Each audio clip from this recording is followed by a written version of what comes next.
Do you ever think about what you think about? Because if you did, and if you took control of that, you could alter the direction of your entire life. Most people never take the time to take an inventory about their thoughts, yet our thoughts control our world. Our thoughts are like magnets. They literally draw towards us that which we obsess about. And so most people never take the time to analyze what they think about. The most successful people I know are the most self-aware, meaning they're aware of what they do, and they're also aware of what they think. They're aware of how they're perceived. So today's message is about thinking. So here's some stats you need to know. Number one is, average person, you and I, have about 75,000 thoughts a day rattling around in this thing we call our brains and our minds. 75,000 of them. The crazy thing is 91% of those thoughts are identical to the previous day, and are identical to the day before that, and the day before that, and the day before that. And then we wonder why our life seems to repeat itself over and over again. So really the difference in our life, if we have 75,000 thoughts a day, here's the crazy thing, 91% of them are exactly the same. The separation in our life is in those 9% of their thoughts, because remember this, these magnets are pretty powerful. That's why I'm always saying that your obsessions become your possessions, because they do. You draw into your life exactly what it is you think about. It's a physical reality that you attract to yourself what you think about. So the difference in our life is 9% of our thoughts. That's why people say all the time the difference between winning and losing is so small, it's almost too scary to talk about.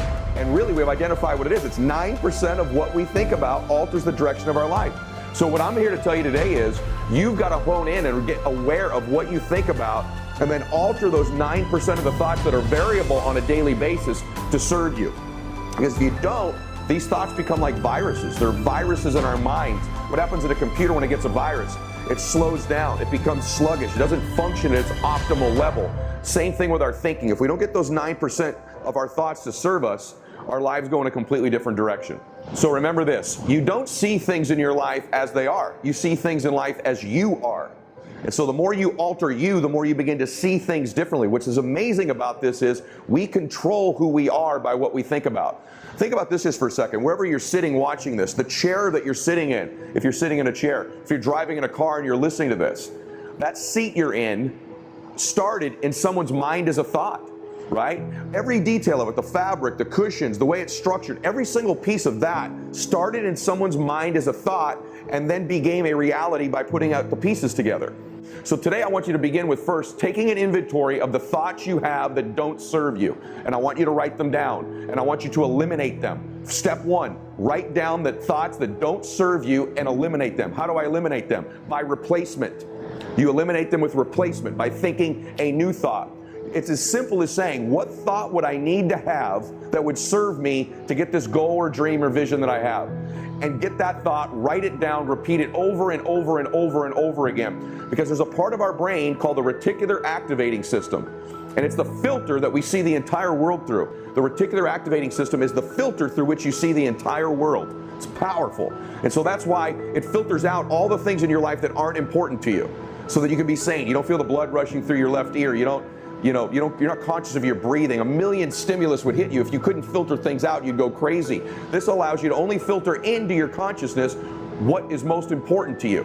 And what's most important to you is what you think about all the time. And it creates a filter. For example, that's why if something's important to you, the reticular activator reveals it to you through vision, sound, touch, you name it. And so, for example, you ever buy a new car? You've got a new, blue Honda car. All of a sudden, don't you see that car everywhere? It's on the it could be 3 lanes over, other side of the freeway. You see blue Hondas all of a sudden everywhere. They were already all over the road. Why do you see them all of a sudden? You ever notice that before? Because that's become important to you, because it's part of your reticular activating system now. So what if you could program your mind that the blue Hondas of your life are your goals, your dreams, and your visions? And the way we do that is repeated thinking, looking at our goals, visualizing them, seeing them over and over again. So let me give you a couple tips to do that. Number one, your smartphone you check about 400 times a day. 400. The most important thing you could do is on your screensaver, program the thoughts that would serve you, the goals that would serve you. That gives you 400 triggers a day. Every time you pick up this phone, you're looking at your blue Hondas. You're looking at what's most important to you. And what happens is when you put that down, the RAS begins unconsciously to help filter into your existence the people, the places, the conversations, the things that will help you materialize that space you've created with the thought. It fills it with the furniture of your life, the furniture, the people, places, and things. So the second thing is to program your phone with your goals and dreams. That's 400 triggers a day to begin to alter those 9% of your thoughts. That's my challenge to you. There really are only two macro level motivators that we have in life, and that's pleasure and pain. And so what I want people to understand is, okay, so if nature only gave you two things to motivate you, pleasure and pain, why would you eliminate half of them? And so most people think that life is about avoiding the pain. I'm here to tell you right now, in a very controlled fashion, it is about really experiencing the pain, learning from it. So Ray Dalio, the most successful hedge fund manager of all time, has a perfect math equation. Pain plus reflection equals progress. If you don't feel the pain, you never reflect on it. So my thing is, I spend 80% of my time focused on the beautiful things in my life, the things I'm grateful for, the beautiful things that I want to bring into existence, all of it. 20% of the time though, I'm in the darkness, man. I'm in that Tim Grover, relentless, I'm going to make this happen if I have to break myself, and I'm not afraid to lean into that because I know how powerful it is. Now, if you really want to put numbers how powerful this is, they did a study and they wanted to find out what happens, how can we get people to endure more pain? And the punchline is hilarious. So they would take people and they would submerge their arm in a bucket of ice and they would just hold it there as long as you can. Now at first it's just cold, but after a while it really starts to hurt. And so people would end up yanking their arms out. They found that people could hold their arm in the bucket 35% longer if you let them display anger. So put it in, they get to that point where they're about to pull it out and you tell them, yell, cuss, do whatever you need to, and they'd be able to do it. The expression of intensity, even what I'm doing right now, I can feel myself ready, right? I'm ready to strike, my muscles are tense, I've got a different posture, I bring my chin down, there's intensity in my eyes. Like, dude, I'm now feeling that because I'm embodying it, right? So it makes me really feel that. And so I actually started to tell the story earlier. I hate the gym. But what I would do to make myself work out is my wife would be on the opposite side of the gym and I would stare at her and I would imagine her being attacked. And I would imagine her being attacked by people bigger than me and that the only way that I could fight them off is to get stronger. So there was nothing beautiful in it. I was not worried about aesthetics. I was worried about saving my wife. And by stepping into that dark place, and because people are like, what are you doing? But dude, I needed that motivation to push past what I want, to push past pain, boredom, all of it, and just to really get into it and get a result. But I find that people shy away from that. Look, to me it's an 80-20 split. If you're spending more than 20% of your time there, it will be corrosive. It will start to erode your sense of self because you're gonna feel badly, right? Because I would be saying to myself, you're weak, come on, like you've gotta get stronger. If you spend 80% of your time doing that, that sucks. I don't wanna live like that. But not being able to dip into both, you'll just never hit the level of extraordinary. You may be fine, you may even be good, but you're never gonna be great. I don't even think you're ever gonna be completely happy, and I'll tell you why.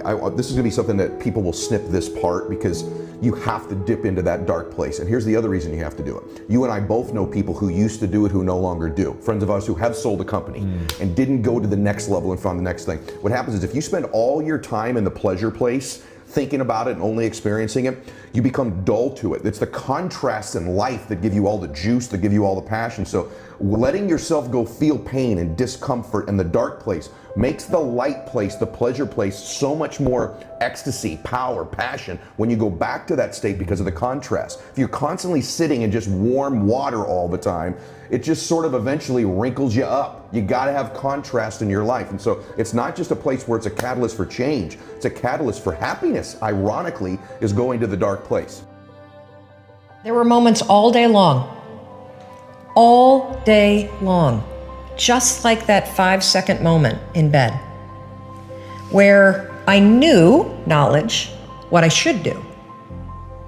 And if I didn't move within 5 seconds, my brain would step in and talk me out of it. Every human being has a 5-second window, might even be shorter for you.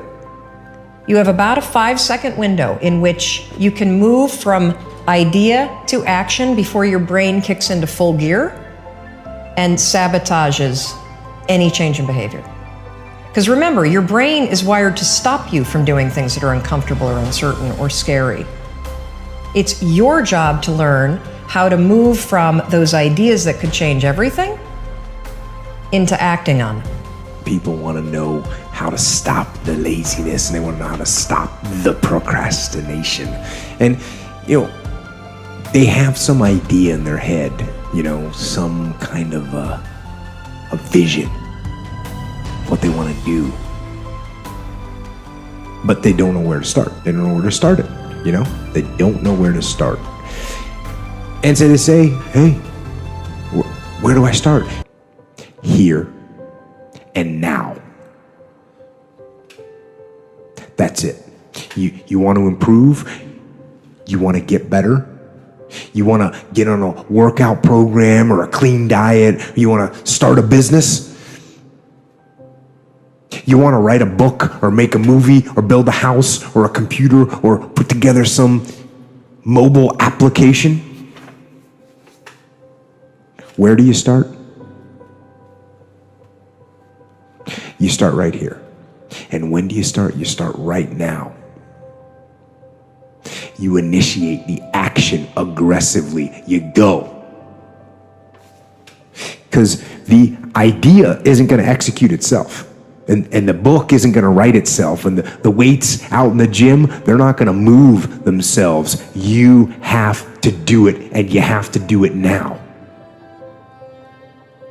And that means you got to stop thinking about it and stop dreaming about it and stop researching every aspect of it.